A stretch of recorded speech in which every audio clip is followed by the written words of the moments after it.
הם שילמו כסף עבור דבר שלא נתן להם תוצאה.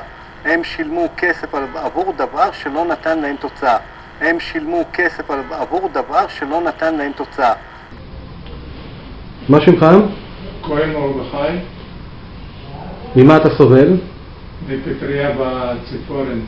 מה ניסית לעשות כדי לפתור את הבעיה? ניסיתי כדורים דרך רופא עור, ניסיתי לק, ניסיתי כל מיני תרופות לשים על הציפורן ולא עוזר שום דבר.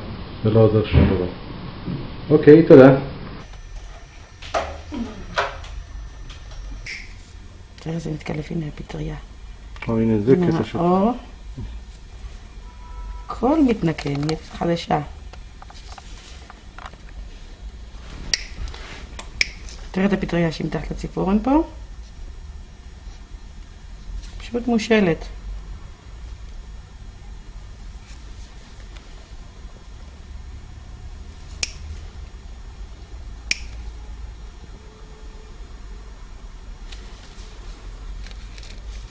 פלאים, פשוט פלאים.